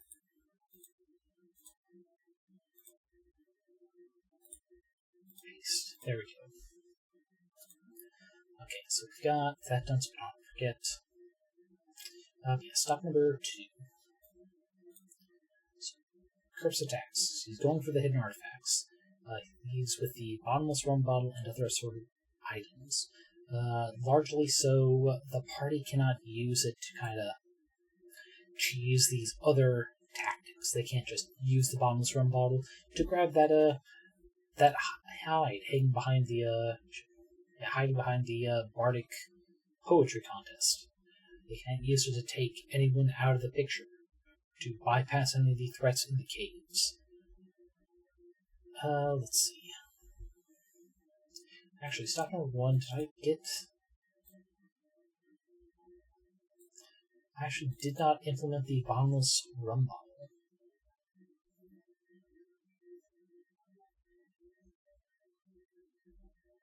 Okay.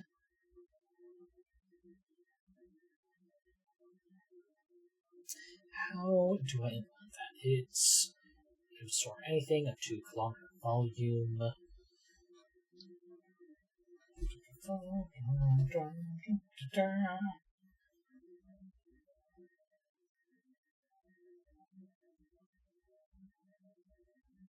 Actually, that so stop number 1. There's going to be the story of the bottles. Rum bottle. Let's see. And that'll actually be this front thing.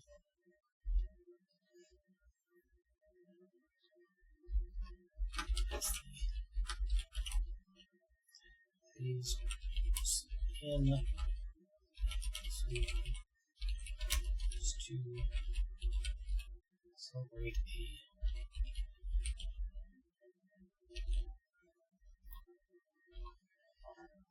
let's see, festival themed around all games. Popless bottle of booze. Oh, I must have gotten 3 Ds there.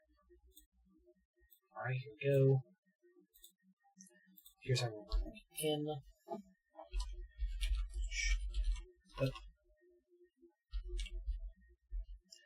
Say drunk all day and never runneth empty. We should put a dash in there so we can read.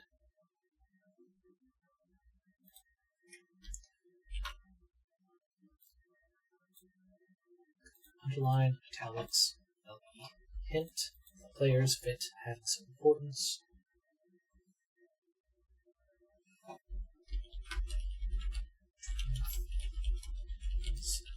Lost. over 100 years ago, in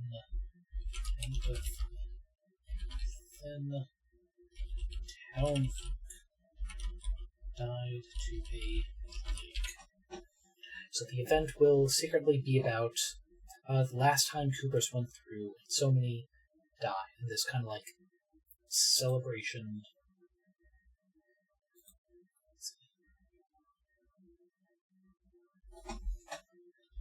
And those past, kind of like a Day of the Dead type scenario. Celebrate those who are no longer with us. Remember them, lest they be forgotten to time. The kind of theme that, whether or not moments of the past are forgotten, they still hold dangers.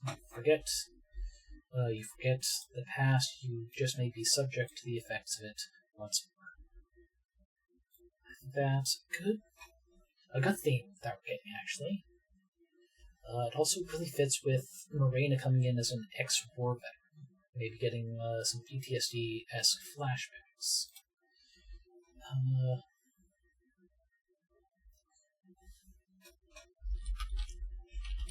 Does start with nearly tamed panic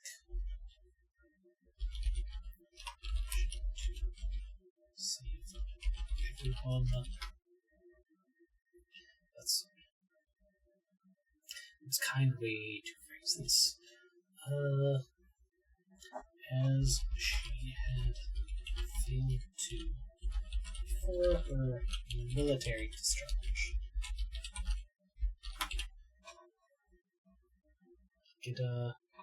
Give something for the DM to play to the sort of character that she is, also making it so the party does not have to continue interacting with her later.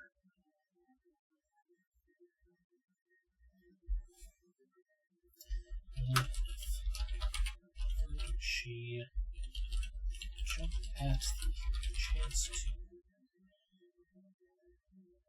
to face Coopers in the future. Let's see, is there anything she might be able to help in her peace sense with everyone else? I don't think for good. I don't think we can work with that. Perhaps the bows.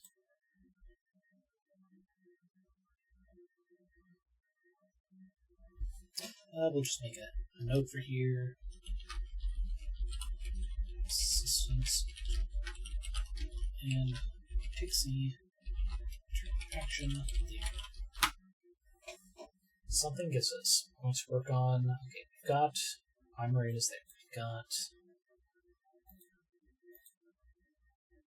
So why say how about okay, how about instead of leaving with it, after using it, using bombs from bottle, empty the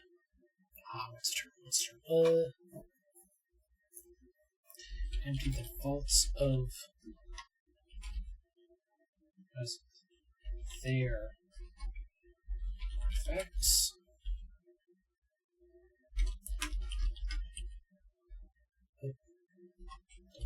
So its tool is behind, so it's not returned to break.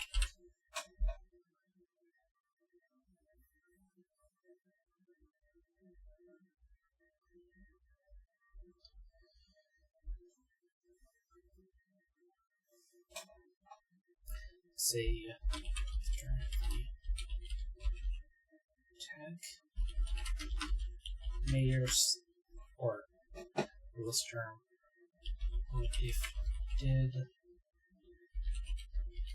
highest ranking officials alive. Yep. Let's see. For sums one who either pair the Silex Pole, defeat Kubris, or both.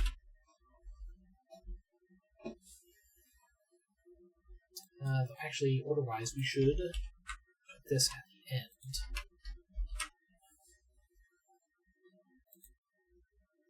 In the middle, though, we do need to do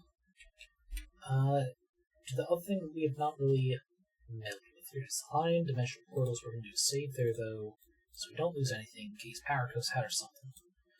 High dimensional portals was circle demiplane space, other side, okay, structure. Okay, so artifacts is stored. Jesus. After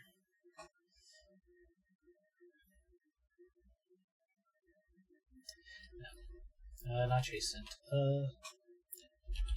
Rushes into assists with to the city hall.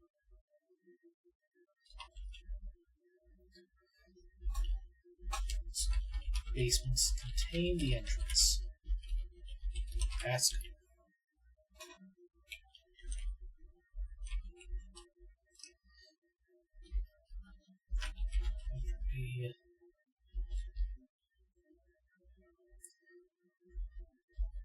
Small but drawn out fights. Defensive battles to time.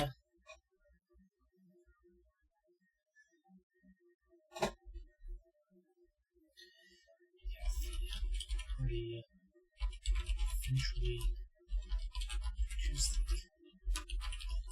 the what I call it, climbs dimensional.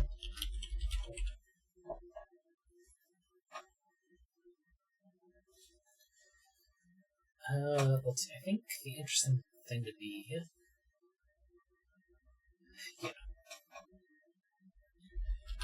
how people can enter. Each is in a parallel space. Can interact with space itself.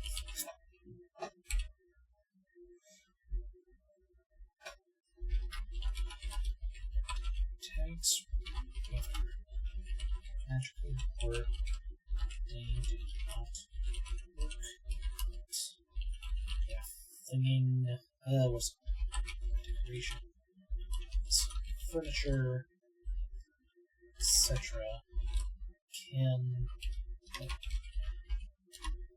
damage the other intruders and the chart of hubris.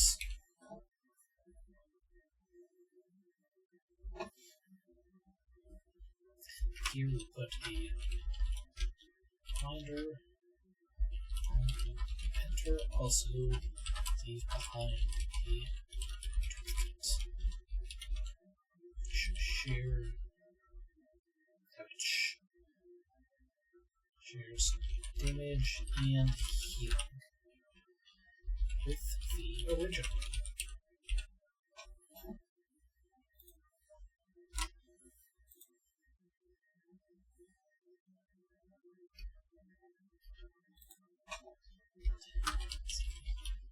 Party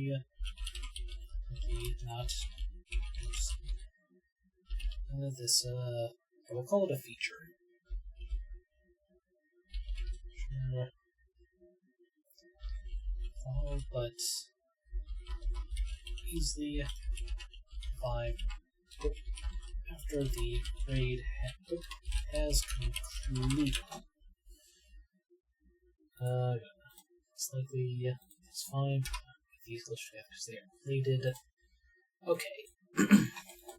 I'm going to take another sip, and then we will go through the story bit by bit as we have now passed our 2-hour mark. Okay, so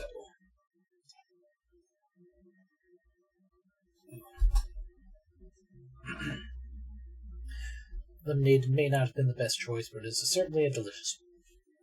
So we've got the first stop of this journey. A traveler bursts into town, exhausted, frantic, but with the reputation of a boy who cries wolf. He is not believed when he warns everyone of a coming blight. Everyone is too busy celebrating this festival themed around a legendary bottomless bottle of booze and revering the fallen and making sure they are not forgotten over time. Coincidentally, being a festival that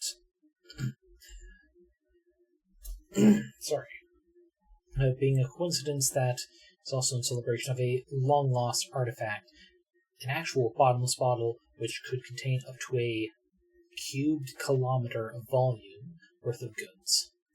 But the haze rolls in, people start getting sick, not directly dying from the sickness, but being able to eat enough or bring in enough crops to eat enough. People do die. To help clear this disease and, by extension, the haze that has just been smothering the city, the mayor goes into the vaults and gets a very powerful artifact that has not been brought out in many a century, the Silex Bowl, with an effect that any magic cast upon it will be recast by the bowl with larger area of effects, and when done with healing magics, even more powerful effects that can cure disease. In this attempt to save the people, while they do succeed, the Silex Bowl itself is lost. The haze still threatens the nearby countryside, though the city itself is safe, and word reaches Kubris about the location and potentially destruction of the Silex Bowl that would otherwise threaten him. Stop number 2. Kubris comes through the city for revenge and seeking all the other artifacts, potentially in an attempt to also get the Silex Bowl, though not knowing it was not back in the safety, since it is no longer effective. The vault of artifacts is stormed, the party rushes to assist, slowed by the other smaller parties that are just there to buy time for their master, the avatar of Kubris himself, to use the bottomless bottle of rum to take all of the horde.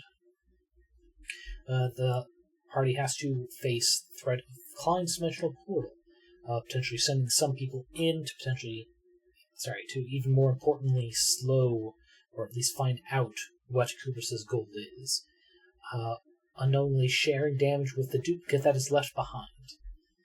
The party will eventually fall, but that is designed. They are supposed to fail, and the major hope they can get is information. They will be revived, however, by Moraine of the Lapida, a cleric, Medusa, well, panicked and probably going through a very severe case, PTSD, does her best to keep healing people, and will even express interest in helping the party defeat Kubris' leader. The mayor will offer a reward for anyone who can figure out how to fix the bowl, defeat Kubris, or even both. Stop number 3 in the adventure. A bardic poetry contest in one of these surrounding cities as they go out looking for more information or supplies. We'll find out about an item up for winning in this bardic contest, a cloak made from the hide of chimera that will also impart its aspects upon the wearer. They come across Neslick, a kind of noodly half-dragon type humanoid race, is kind of having a spat with Curio, the cat, who is unable to touch anything and is a bit of a prankster. Depending on who they side with or how they interact with them, they can either assist Neslick and get a reward, or shoot for the hide themselves. In any case, it should assist them with either getting more information or even magical items to survive later. Which leads to stop number 4, trying to look for people who survived the last time Kubris had been about. One of the few centenarians in the area that survived the haze and the plague that came with it is Gerda the Knitter. While she herself was not old enough to really acknowledge the event, Her father kept germs buried somewhere in her property, but she will allow the party to peruse them, find information, both how terrible the plague was, but also hope at getting the Silex Bowl fixed, finding about the legend of nearby ogles and sprites under the hill, who had made it themselves, who used their own natural oil to help preserve it, make it a magical thing. Going to the nearest iron ore that has long since been sort of abandoned for the just iron veins drying up. They'll have to deal with bandits and beasts, and on lower level, Jeremy the Fiend, who's a bit of a prankster, likes scaring people, but not fighting so much. They can speak to perhaps not the original Bogles and Pixies, but the clans, and try and figure out, hey, is there a way to repair this? How do we go about it? And they will be given permission. It is a trapped amphitheater they have to go into with a fountain, and we actually need to put that bit in. The fountain. And, fountain X. Did I spell that correctly? Yep, the oh, that I would say made the silence. Good. Where is it? Remember this. Okay. The Bogues Pixies will allow the party to retrieve as much as they can, so long as they enter the amphitheater unarmed. There's a trap that, if they all step into it, will go off, but just requires them to otherwise climb up the steps to this fountain and submerge the bowl itself in a ritual. Specifics can be determined at a later date because we have gone over time by a little bit. But just suffice to say, bringing oil out of the fountain will cause it to lose its power, so they do have to bring the bowl to it. Finally, come to the climax. I don't know why I closed that. The climax. And facing down Kubris himself, Silex Bowl in hand, having learned that the Silex Bowl is the key to defeating this avatar form. They discover that there is a cult worshipping Kubris, and likely involved with his current avatar state.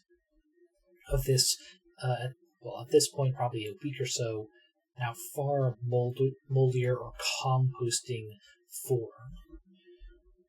They find a small cult, the head of which has the Holy Wand of Television, which makes commanding and charming based spells, if we go by 5e terms, more powerful, harder to resist. But if they successfully defeat him first, the fight with Kubris will be easier, as there is less worship to help give him even more power. And then defeating the Avatar itself will reward them with a legendary, emphasis on the pun, milk flask, which, if drunken on a regular basis, will make warriors more powerful. With both their leaders defeated, the cultists will spread out and eventually lose their buff. But yeah, that's actually not bad for an adventure path. And the theme that just kind of came about was the horrors of the past coming back to bite you if you if you do not learn history, you are doomed to repeat it. Or the other turn of phrase, history does not necessarily repeat, but sometimes it rhymes. And I think those are going to be good themes to build off of, as I make this kind of more in-depth in my off-stream hours. But in the meantime, thank you everyone for joining me this night. Thank you everyone who made a submission. There weren't a whole lot, but we used pretty much all of them, with the minor exception of Jeremy, because we kind of had to put him where he makes more sense. Him in the conclusion as just a little guy spooking people, doesn't make a whole lot of sense, especially because he does not naturally synergize with Kubris in his full vegetative state.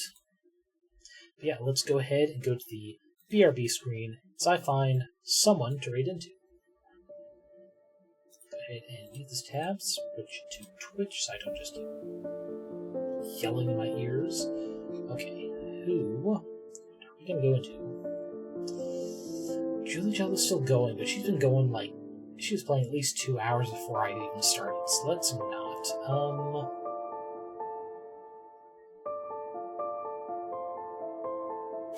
Ooh.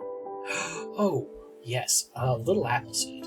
They are doing a Jackbox game night. They've actually just started, so let's go ahead and get them some more people to jump in their audience.